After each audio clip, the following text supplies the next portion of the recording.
Hi, I'm Charlie Guarino. I am the host of iChime. iChime is a monthly virtual meeting where we feature the top experts in the IBMI community and we share information on every facet of IBMI. This month's meeting was on VS Code for IBMI. Our special guest was Sebastien Julliand of Arcade Software. He is the R&D technician and one of the lead developers for their team. We were able to capture his screen in real time during our last iChime meeting, and this is what I'm sharing with you today. If you'd like to join iChime in future meetings, check out the comments. You'll find the link in there to learn how to do that. I do look forward to seeing you at future events and enjoying our meeting. Bye now. Okay. And this is the core tool. This is just VS Code, and this is now Code for I. Well, this is VS Code we're looking at right here. It is VS Code, and it is here. It's the IBMI view in VS Code. It's what you see once you're connected to an IBMI. And since you asked me to not show how to create a connection, I already connected to one. Yeah, that's fine. Yeah, that makes sense. And I'm connected to Pub 400, which is the publicly accessible IBMI. That is which is great if you want to try the extension or try stuff actually for free, and it's quite a nice project, and I'm very thankful for those guys for providing this to the community. It's really useful. And yeah, so that's what you see when you connect to your IBMI. And so you've got the user library, but more importantly, you have the object browser and the IFS browser. And we have been giving much love to those two views in VS Code. We enhanced the navigation. Actually, we enhanced the navigation in the system, so both in the object file system and in the IFS itself. Can I jump in? I'm sorry. Oh, sure. I'm just going to say, like for example, we already passed on how to create a connection because we're already attached to our system now. But I wanted to point out that there are lots and lots of resources online that anybody can go to for free on YouTube and things like that. And even within this product in GitHub, there are notes on how to do some of the very basic things, how to install and things like that. So that's why we decided to jump ahead from the very basic item. Mm-hmm. Sure. And that's a good point. Here I have our wonderful documentation. So you can find the link here. Actually, in the extension itself, you can click on Get Started, and that will bring you right to the documentation. And yeah, it covers quite everything you need to know about how to use the extension. And we'll give a big shout out to Joseph, who recently completely overhauled the documentation and changed the engine behind it, and it looks just great. It's a group effort for sure. It is. That's what's wonderful with this project. Everybody's bringing something. Yeah. Most important, they're bringing their passion. Oh yeah. Yeah, you can say it gets busy in the weekend as well. Yeah. When it's raining outside, you can tell that we're getting busy. So the editor, can we just bring the member and just show some of the basic tricks before we jump onto some of the other? Oh yeah. In here? Sure. So a member. Let me find a member here. I have one very basic RPG member. This is something just really simple. I wrote. Could you make the font? I'm sorry. Make the font a little bit bigger for us. Yeah. I'll try. If possible. And also, Seb is using Pub 400, PUB 400. That's a free I guess it's a sandbox and anybody can really attach to. So you may want to know that as well. If you need a sandbox to play with, this would be a good location for you. And it's getting better. Okay, and it's getting easier I mean, a little bit larger if possible, and then we're good to go. Oh, sure. I can keep on clicking on this. Okay, I think that's anyway. Now we can see it. Okay, great. Thank you. Cool.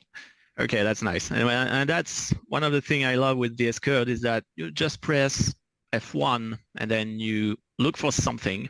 So you see here, for example, you asked me to increase the font size in the editor. So I typed font and I had all the commands available that contain font in it. That's how I found it. So that's just one of the cool things with VS Code.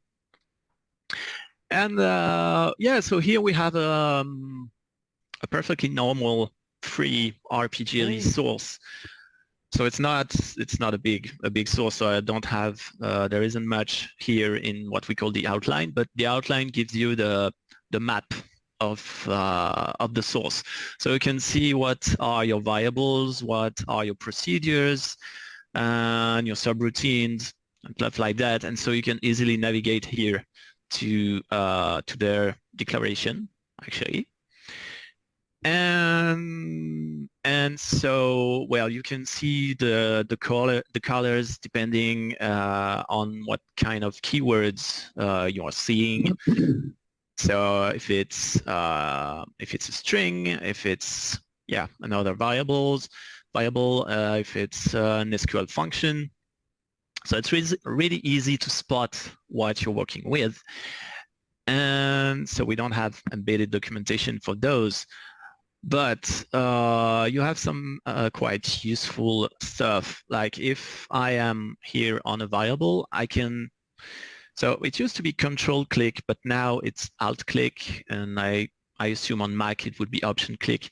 But you see here, if I hover over this variable, it knows that it's a varchar 500, 5000. And if I alt click on it, it will take me to the declaration. It would be more obvious. Let me open something else. I can open, so that's a file I have on my PC, but I can open it here in VS Code, and it will work just the same. Yeah, we have more to see here. You can see the symbols in the outline, their declaration. You can see here, what is it?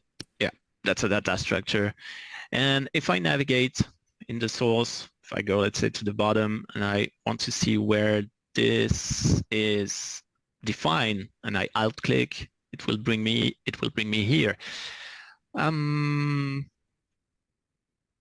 Later on, we'll talk about the copy files, or maybe we can just talk about them right now, because another thing I love when working on an RPG source file with includes or copy is to be able to see what's in my inclusion while I'm working in my source code.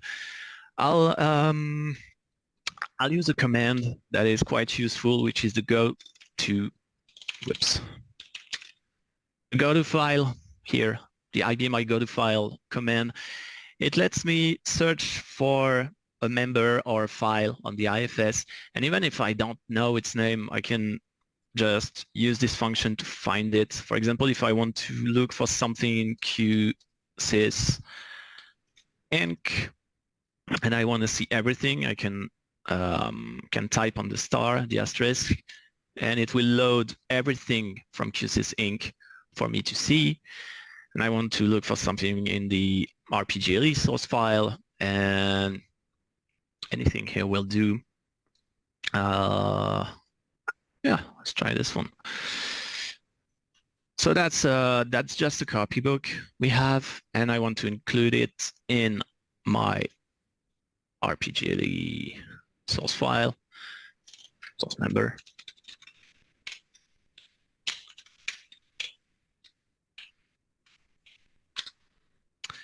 Okay, just like that. And so Code4i knows that this is an inclusion, and I would be interested in seeing it.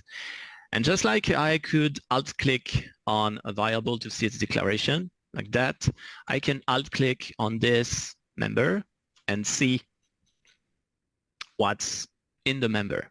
But let's say I want to say in my source member, I can right-click and pick the definition. And in this case, I have a window in my window that gets open, and I can scroll in my included source member in the middle of my current member open in my editor, and that's quite useful. We can also talk about the snippets. As a matter of fact, last week I had to write an RPG program that didn't happen for quite a long time, so I had to remember some of the built-in functions. And the good thing is one of the extension we have, the RPG extension, provides code snippets. And the code snippets are just pre-made blocks of code you can include in your in here. And what can we look for? I don't know. Scan replace, for example. Whoopsie. There. So these are all the, if not most of them, if not all, the built-in functions in RPG, and I can select scan replace, and it will give me all the options for scan replace, and I can navigate between all the positions here using the tab key.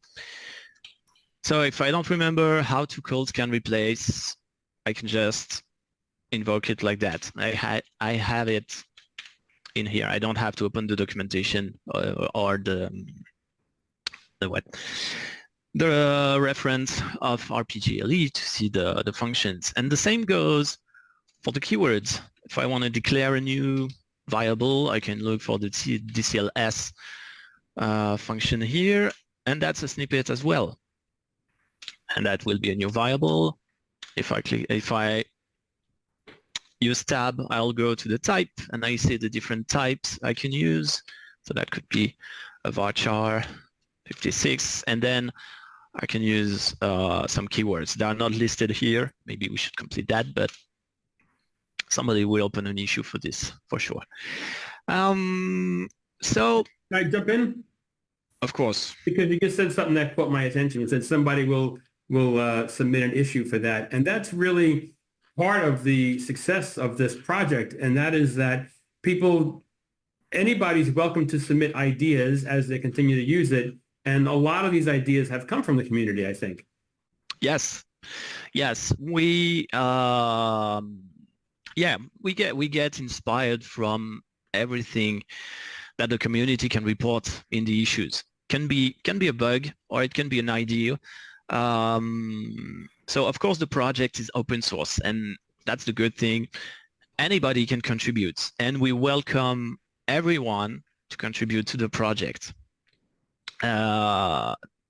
Nothing can be broken in this. You can break anything. You can try stuff. You can submit your code, and it will be reviewed and then integrated and merged into the main branch. But yeah, usually when people open issues, either there will be a bug and we'll fix it, or it will be something else, someone wondering how to do something, and usually we can think, okay, that's not obvious, so maybe we should have a better user experience. And this is usually how we get new ideas. Or we just use the tool on a daily basis and we figure out what would be great to implement. But yeah, opening issues, submitting ideas, opening discussions on the repository, which is somewhere here. There.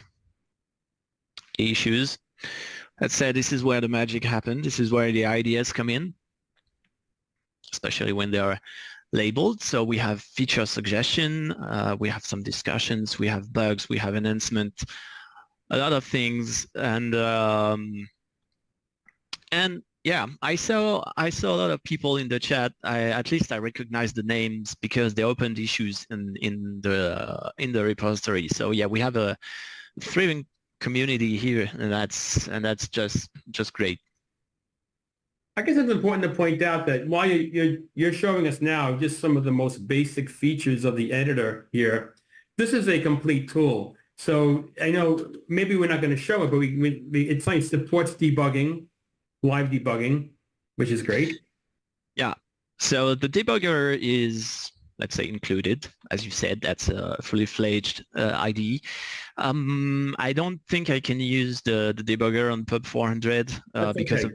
of the certificate. So that's I know you won't mind, but it works fine. I worked for it for my job, and you can debug right from here, I think, or maybe if you have the program. Yeah, if you right click on a program object, you can debug the program, and that will prompt you to provide the call for your program, and that will start the debugger and put a breakpoint at the. You can put breakpoints and just debug as you would do with a normal debugger. And actually, talking about the debugger, I know that the service entry points will be introduced in the debugger soon, which is a very useful That's a big feature. one It is. It is. That's quite useful. because that will change the way we can debug programs. Hmm. How we stop it. And it's for those who don't may not be familiar with that term, you want to just give us a 30-second description of what that actually means compared to how we debug programs, how we start programs today. Sure. I would describe it as the easiest way to debug a program that you cannot start using a call, using the call command, or if you wanna debug a batch job in a job that you cannot identify in advance. The service entry point lets you just tell the debugger that, okay, I want to start a debug session on this program whenever it gets called by this user profile. And whenever that happens, the debugger will open a debug session automatically and present the source to you and say, hey, someone called your program, so you can start debugging. And you can limit that, or it is limited to one user. So if there are other people using that same program, the debugger will not launch until the actual specified user calls that program. Yeah. Perfect. And that's very handy. Yeah, so that's coming out in the future. In the future, yeah, it will require a PTF, of course, and some updates in Code4i as well, but we'll be here soon, hopefully. Great, excellent. Let's just spend a little bit more time in the editor, and then we'll jump. I mean, I have a whole list of things that people sent me questions to, and things that you and I had spoken about prior. Nice. Oh, something that got introduced in VS Code itself. I guess it was in the last update.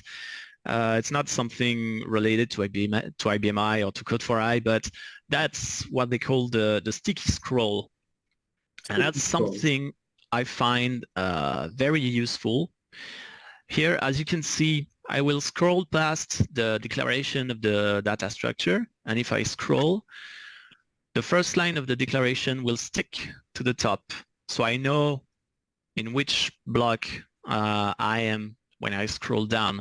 And that's true for anything. See here, I've got the declare procedure.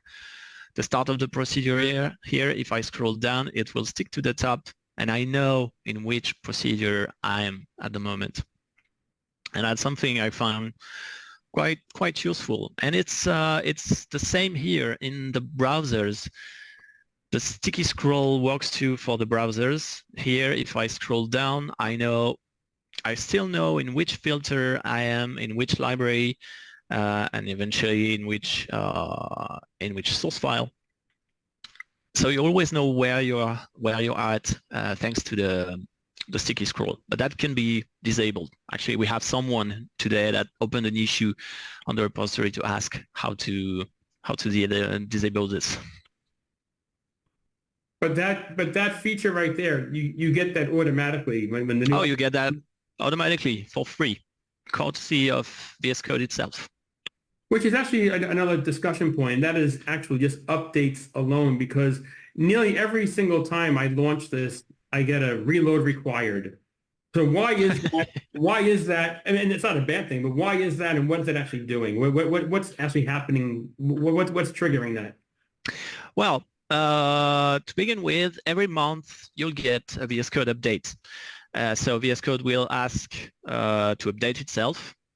Here, you'll receive a notification here on the cog that will say that, hey, there is something new, you should update. And then usually when that happens, a bunch of extension updates themselves to adapt to maybe some changes in the VS Code API. But that's just about VS Code. When we talk about the extensions, I can speak for Code4i. You can get 1 or 2 releases a week, depending if there was a critical bug that was fixed or something really new and exciting that we want to bring to everyone. And you can make a new release for an extension whenever you want, even several times a day. And as soon as it is published on the marketplace is here. That's basically where you find your extension in VS Code. That's the marketplace. And whenever there is a new version that gets published, you'll get a notification because VS Code keeps on checking if there is something new. So when we create a new release, you get notified 5 minutes later that there is something new for Code4i IBM, for example.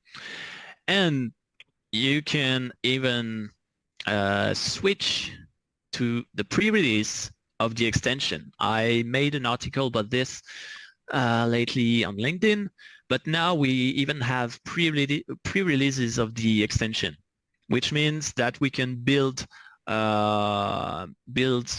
the future version of the extension as it is right now in the main branch in the repository, just to release new features that we think are exciting, but we don't want to wait for the extension to be released.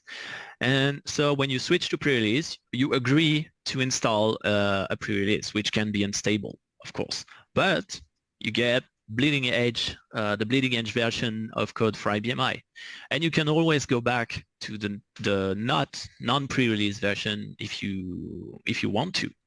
And that's the beauty of the extensions in VS Code. You can even decide to go back to another version. Sometimes that's useful because we introduce bugs, sorry about that, in the extension, and sometimes it's useful to go back just to the version before where the bug wasn't introduced. And so that's possible here. You can click here and you can decide in which version you want to install, like the 2.7 that was only 2 weeks old. And as you said, if somebody does agree to do the pre-release, it would be especially helpful as well if they did identify a bug to report it right away, obviously. Exactly. That's the point. You can just install the pre-release and have a look at what's coming. And if a bug is found, then it can be fixed in advance before we make a new release of the extension, which is really useful. That's some kind of beta testing. Which is, I go back to the community, which I spoke about in the very beginning of the meeting. It really is a community effort to support this and to really to make it do its best, or to be its best, I should say. Yeah, I mean, look, here we have some, I guess, but not all of the contributors to the extension, and you see there are a lot of familiar faces here, and it is pretty big community effort. Everybody brought something at some point to this extension. We are, yeah, actually we have a badge here. We are 39 contributors at the moment, which is quite nice. Yeah, and in all ways, big and small. Big and small. Any change is welcome. Even fixing a typo in the IDE, in the interface is welcome. I agree. All right, so let's keep going then, because I do have so many more things to talk about here. I know we wanted to do a brief talk anyway on the DB2 extension, because I know that's another powerful thing that we can do to remain anchored in here, but yet we can do things with DB2 and get different views of things that are happening in our database. So can you want to open that up and talk about that for a little bit? Oh, sure.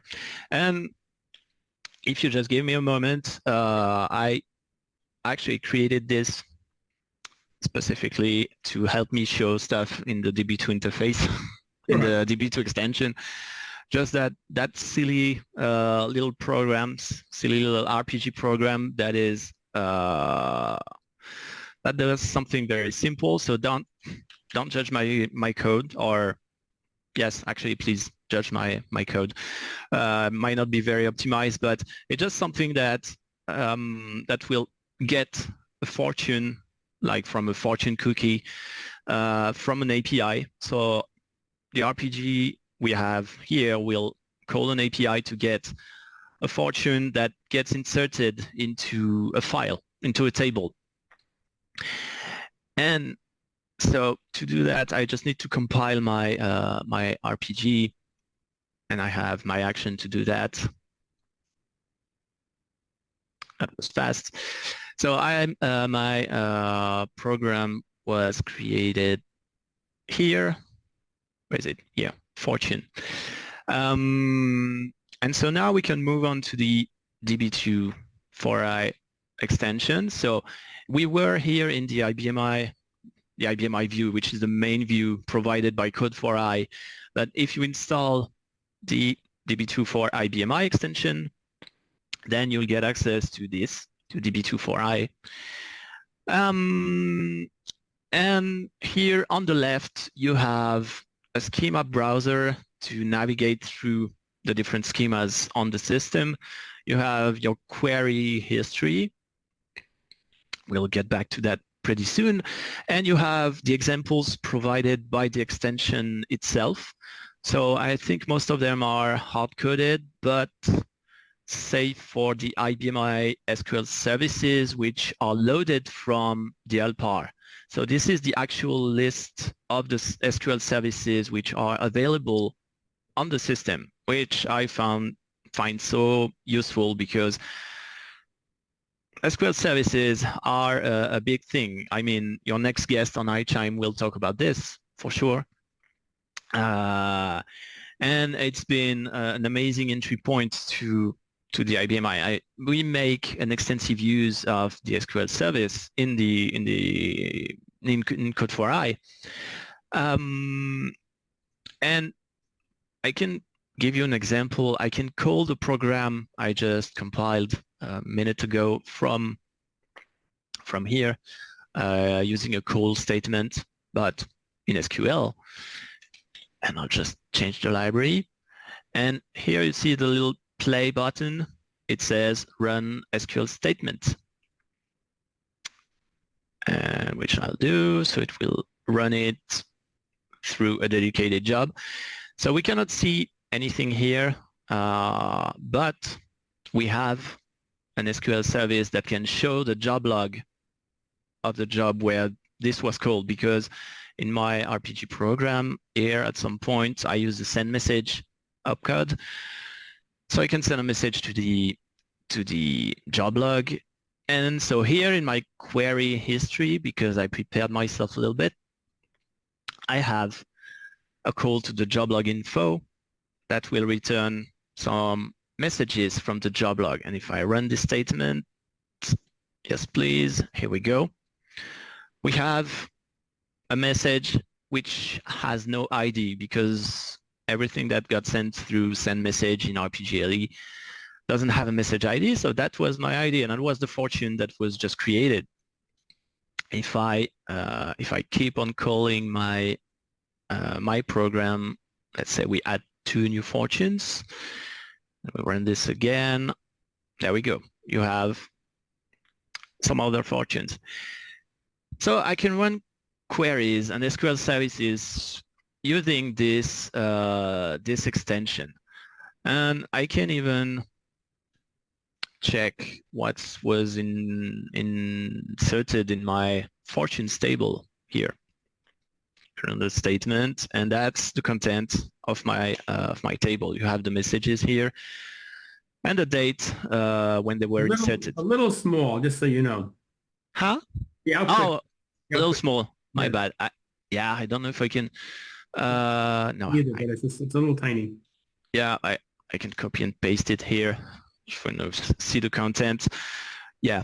So I don't think I can zoom in. But that's okay. You just pasted the contents on top right there. Yeah. Just keep in mind you can see your tables here. You can run any kind of statement you want, and you can also get Visual Explain in VS Code. It was introduced in the last release of DB2, and you can run an explain statement or explain without running. So I can run an explain statement. It won't be too complex, and I guess I lost the, whoops, the view that gives the. Okay, the live demo can be always difficult to. Yeah, that's fine. That's fine. Just trust me on this. If you run and explain, you'll get the result from Visual Explain like you can have in ACS, more or less. You'll get a tree view with the query explain. The message is F1 focus Visual Explain. That's what that was. That's what's in the chat. Oh, okay.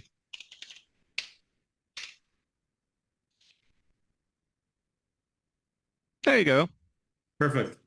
Thank you. Okay, so there you go. You have Visual Explain content here.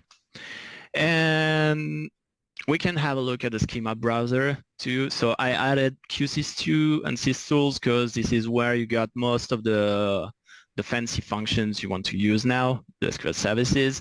So if you browse the schema, you can go through the functions, the procedures, the tables, the triggers, anything you want to see in SQL. And if I look at the functions, here we are.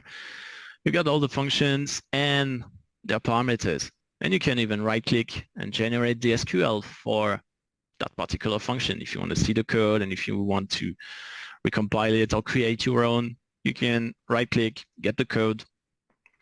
Simple as that. Some kind of tip I like here in any tree view in VS Code, not DB2 not Code for I. If I'm in a tree view here, I can always hit Control F and search in what I see. So for example, if the extension you're working with doesn't provide a search feature for the tree view you're looking at, you can always hit Control F. It's built in VS Code and look for anything that contains the library word. So here I can find check library. So that's something which is true for anything in VS Code. But we have a search function in Code for IBM, of course. So this schema view here has everything you could possibly need to get a good idea of what's going on in your database. So you said triggers and procedures and whatever else you might need. This is a very valuable tool. And again, you remain anchored right in this whole tool here. You don't have to leave and open up another schema view. Yeah. And if I want to add a new schema, I just click on this button. It will load all the available schemas. And if I want to look at this one here, I'll see the table. Well, actually, I forgot my source files, but here that's the table I just created thanks to my RPG program. So yeah, lets you see and get the best from DB24i. While you're doing that, people are starting to send me some direct messages. One of them is, does it matter what level of IBM OS we are running to use this tool? 7.3. The minimum OS level to use Code4i is 7.3. We had a few questions lately about this. We should add it in the documentation, in the requirements, but yeah, you'll need 7.3 to run Code4i. And especially with what's coming with version 3 of the extension. We have a roadmap, believe it or not, we have a roadmap, and version 3 is going to be a huge step forward because we'll be using even more SQL services, and you won't be able to enable or disable SQL use like you can do in version 2 of Code4i. In version 3, there will be some big changes in the API and we'll make a very extensive use of SQL. But we'll add plenty of fun features, but that's the one. So maybe you guys want to change that succeed 65, 535, the undefined succeed, and find a better one for your profile. But what that means, if you happen to be running a shop, or if you're even, let's say, a consultant who happens to work with a lot of customers, and maybe one of them is not at 7.3, they're making us up 7.2 or even 7.1 for that matter. You can have, but you have other customers who are running the latest 7.5. You can have two instances running at the same time, the version 2 and version 3 of Code4i, so you don't have to worry about that. Yeah, as I said, you always have the ability to go back and install another version, just like that. I mean, as you said, if you are a consultant and you're working for a customer that is stuck in version 7.3 or have an undefined succeed, then you can just go back and use a previous version. But actually, don't freak out. We will try to accommodate the undefined succeed. We found a way to run SQL statement and they run fine with succeed, with an undefined succeed in most of the case. So we should transition to version 3 smoothly, I think.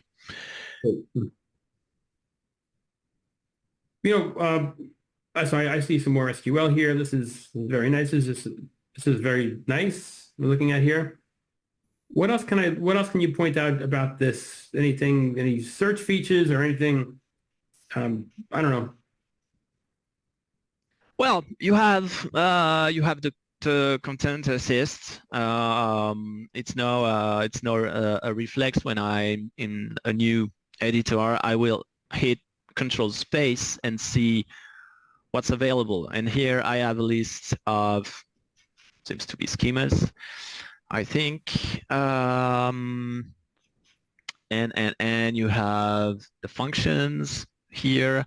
So when you're working on designing SQL, then you can always count on the content assist to help you. And I think it's loaded dynamically depending on what's on your LPAR.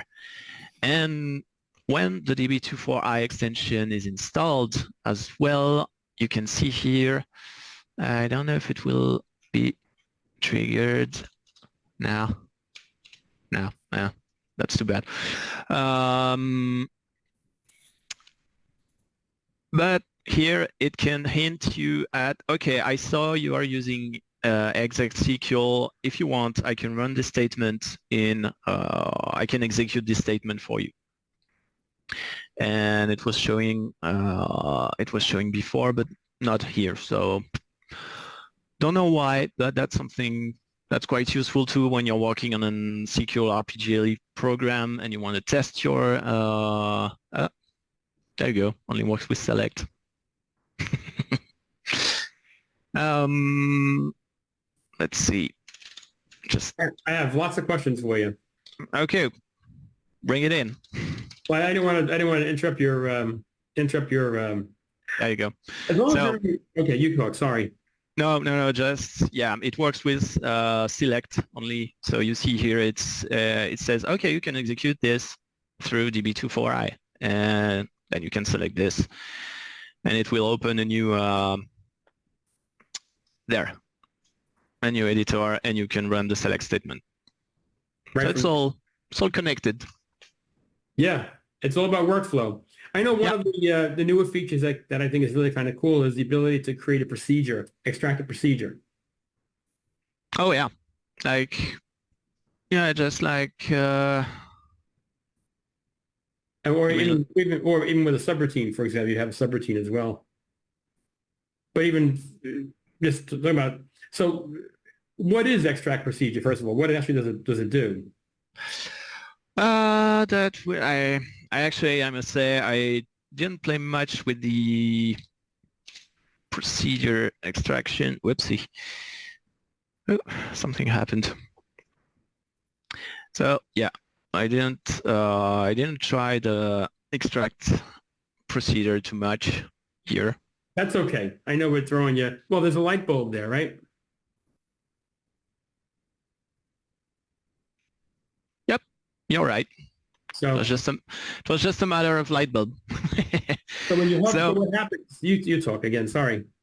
no, that's okay. So what it did, it took my code and created a new procedure. And actually, I could alt-click this one to go to the declaration, and it figured out what was my parameter and made a procedure out of my code.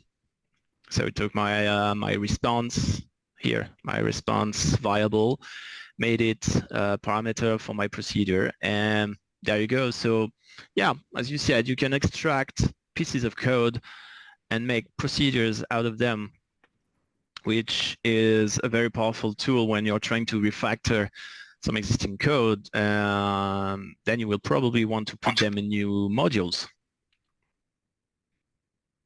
Pretty amazing stuff. Yeah, and just like you can pick into copybooks, you can pick into the definitions of procedure. So this one is just below, but nevertheless, I can see here how it's defined without moving from my current position.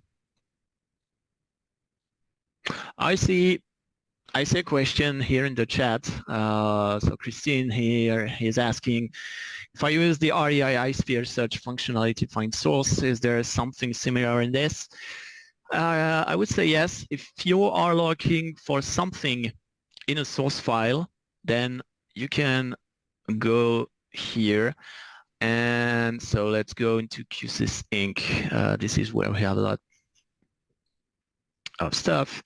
And you can right click and search source file, and then just look for what you want. I don't know, ERR. So this is going to take a while, but this action will search every member in the source file and try to look for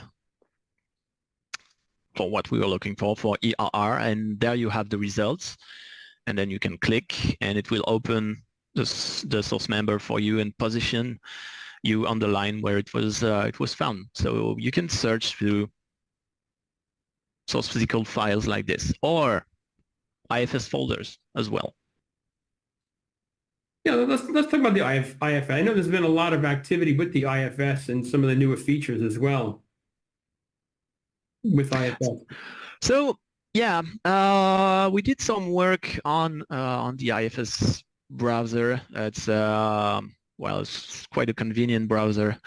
Actually, one thing I love to begin with is that I can open a shell, so a terminal, from any place in the IFS browser. Let's say I want to open a terminal because I want to run a command from the shell in that folder. I can just right click and open a terminal here, And so it's going to be small. I'm sorry. But here it opened a shell and it puts me right where I clicked in the browser. And we added some other interesting functionalities lately. Like if you want to take, let's say, a member from a source physical file and you want to transfer it into the IFS because you want to start working in the IFS on your source, you can simply drag and drop a source physical file or a member into a directory in the IFS and it will transfer it for you, just like that. I can take my source member here and I will drag it in my folder. There we go. And here you have a new stream file, which is an exact copy of the source member I had in the SPF, but now it's a stream file. And the same goes if you want to upload something on the IFS from here from the Explorer. I can, let's say I create a new directory here, upload. So for now it's empty. And if I want to put those 3 files in there, I can just select them from the Windows Explorer and drop them in the IFS browser. And it will upload the files for me. And you can also drag and drop in the IFS browser itself and move folders around. You can even right-click now and download a whole folder if you want. If I want to download that upload folder there in my temp directory, I can just do that and it will download the whole folder for me. And this is putting us on the path towards Git. It is. Let's say that would be the first step to move to Git, because once your source files, your source members are on the IFS, you can use Git from, well, I was in the shell here, and I Git the, whoops, nope, thought it was installed, but no. Or maybe my path is wrong. Anyway, as soon as you have your files on the IFS, you can start using Git from the IFS first, and then you can start working with your source members locally, if you want, from the VS Code workspace. Which is very helpful because now we're getting involved in the world of Git and things like a make file, and there's a whole other set of terminology that comes with playing with or using Git. But it's a very that's yet another powerful tool that eventually everybody will be using because it's just what it offers and the features that it has. It's amazing to me. Yeah, in terms of well, everything actually. It's a major step forward in terms of traceability, of history, of changes that were made. When people are working on the same source, on the same code at the same time, it's very easy to then to merge the changes. Yeah, I can carry on about Git for ages because well, we are using it to develop the extension. It hosted on GitHub, so we are using Git for this as well, and it's been so convenient. I mean, you can just get started on GitHub, and well, if you want to make some RPG code in GitHub, that's very possible too, because you can create a code space, what we call a code space in GitHub, which is a virtual machine that will run an instance of VS Code in the browser. And in this VS Code instance, you can install Code4i, and you can connect to Pub 400, and you can start coding from there if you want. Another question that somebody has, and we have planned on discussing this anyway, is can you run Code4i offline? For example, I'm sitting on an airplane. The concept of local workspace. Yeah, the answer would be use a local workspace to edit your source files. You work locally here in the in the Explorer, so that's the code for IBM I, but you can work on your workspace locally. Well, actually, even if it's not in Git, you can have local files and work on them, and you can benefit from syntax coloring and content assist and snippets.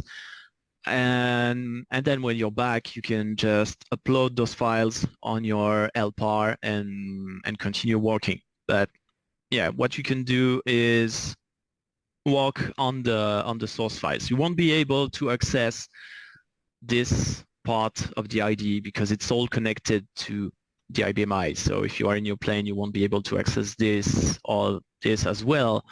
But opening an RPG source file and working with snippets and stuff like that, that's perfectly possible. Yeah. And yeah, so you can do quite a bit of development. And again, you can't compile, obviously there's no connection, but there's less or no downtime to do development. Yeah, you can still code in the plane, and then you can, as you said, compile, deploy, compile, and run your tests when you're back at the office or you're back home or back online. Just back online. Yeah.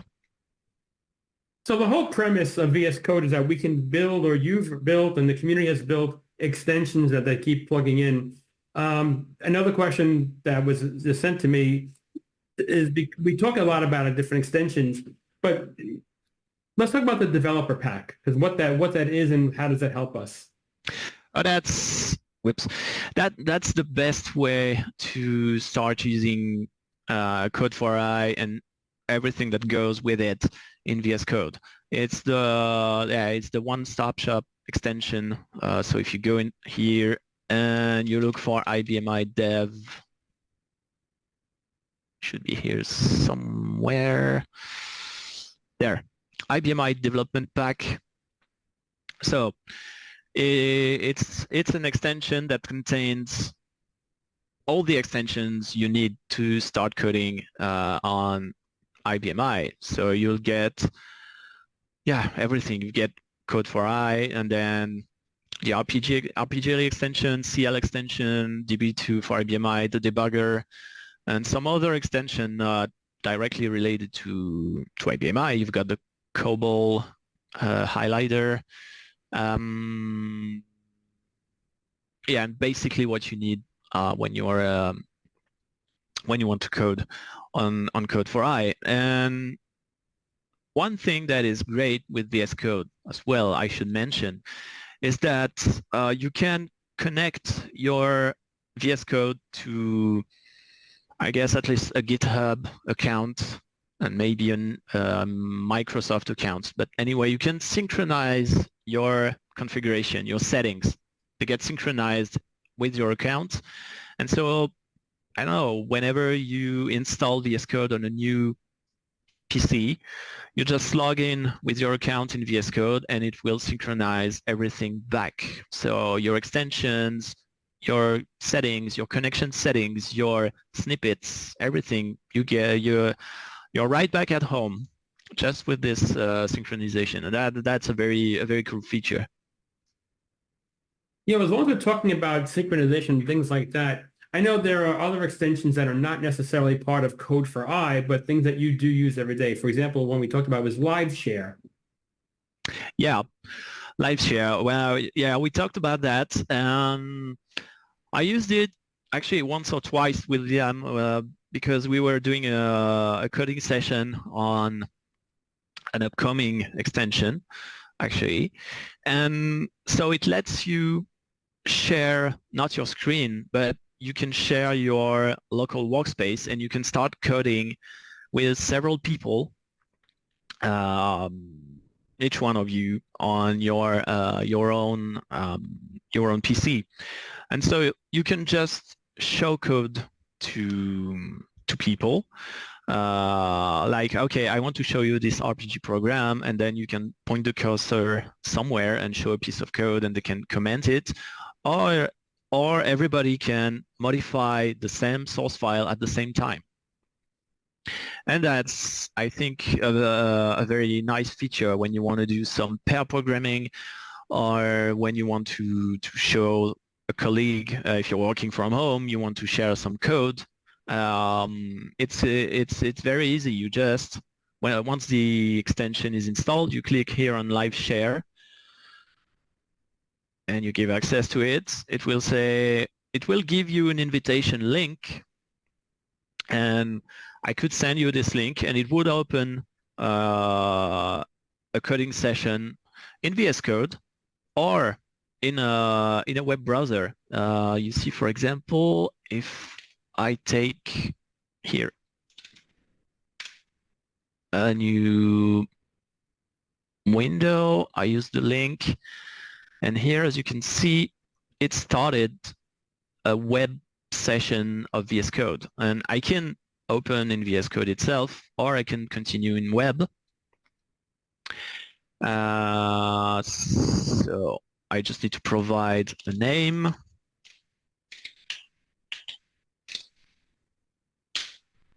There. And I can accept that new user. And here it has loaded, well, my local workspace. But if I open an RPG source file, it should open it here. There you go.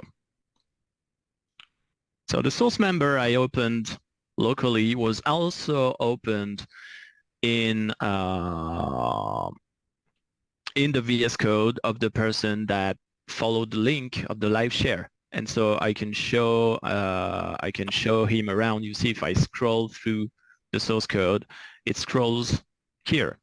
But this user can do whatever he wants and check the code and focus somewhere.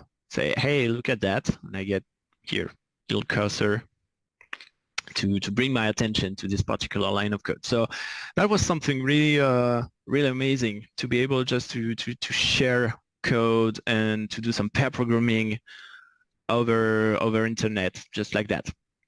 Somebody has a question. Does LiveShare only work with source physical file members or only on Git? I'm sorry, stream files, or can be used for either one? Anything that can be opened in VS Code. So I don't think here, let's see if I open, don't know if I have anything else. Let's go back to QSys Inc. And if I open something, so I am in a source physical file, and if I click on this one, it should be opened here. Yeah, as you can see, I just opened it, ECA-CH-CMD, and it was opened in the remote session as well. And this is LiveShare you're talking. This is just still the free LiveShare extension. And this is LiveShare, yeah. And here, just for the sake of the presentation, I opened it in a web browser. But if you have VS Code installed, it will open in VS Code. Speaking of things like that, another question I have is, are you aware of any licensing issues that we need to be concerned about for this, or for VS Code, or for any other extension that we might want to use in the future? Any kind of annual fee, license fee, things like that? It's completely free and open source. Every extension I showed today is free to use. So you don't need to worry about any kind of license. And yeah, we don't use any licensed products on the i, anything that would require a fee. So it's all free. And you can go to the marketplace, download VS Code, download Code for I, and within 30 minutes or less, you can be up and running and editing source members. Yeah, even less than that. Yeah, in 5 minutes. It's very light. It's a very light. It is a very lightweight editor. That's for sure. A very lightweight IDE. You can you can just focus on coding. Some other questions that I have. maybe you don't want to demonstrate, maybe you don't have it available, but I know it also has the ability to convert to freeform, convert to Yes. freeform code. Yes, it does. Maybe not with this this file. Would be a shame. Well, I don't think I have a good example here because I don't have a fixed form RPG.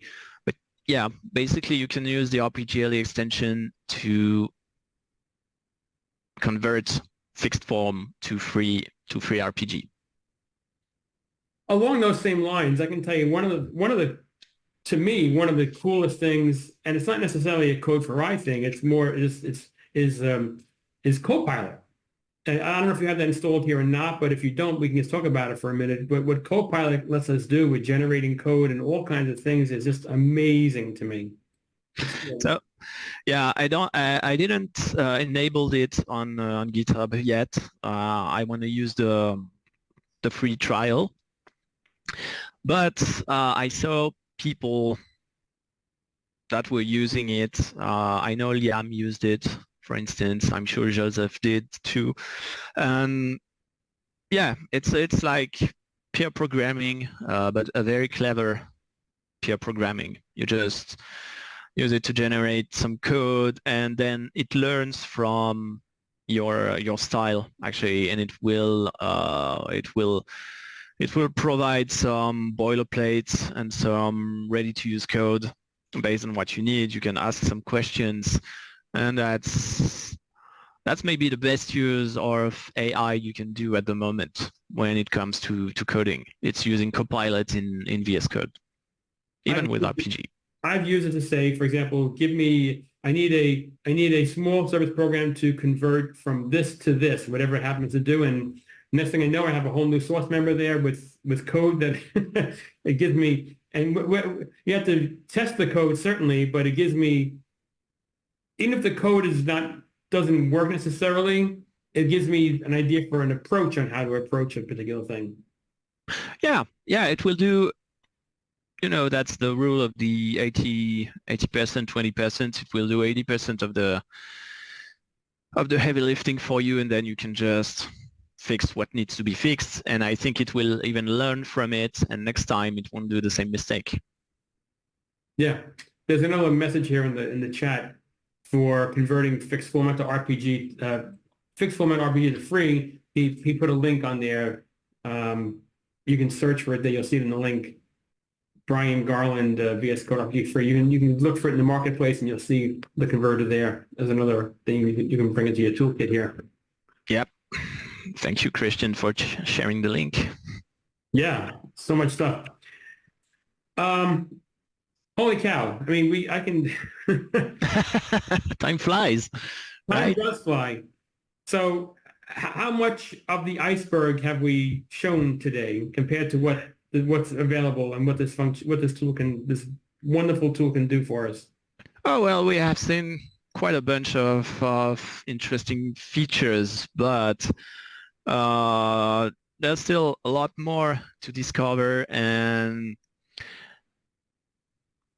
I'll use this tool. I'll use this ID one way, and maybe someone will use it another way, because there is plenty of way to use this ID. I can keep talking about, I don't know, how I use the split function here, for example, to split an editor into two places at once. This is something I love to use. You can compare source files very, very easily. We even didn't talk about the actions, the user actions you can define. Yeah, there is a lot more. I'll be happy to carry on for hours. Okay, so and you're absolutely right. We've only, I mean, we've done more than just touch the surface. We've shown a lot of cool things, but there's so much more. Are there anything from the new announcements that just came out that we didn't talk about? Yeah, will be, well, something that wasn't really announced, but it's coming hopefully this year. So I talked about the new extension that was coming out soon. It's what we call the FS extension for file system. Maybe we'll come up with a better name.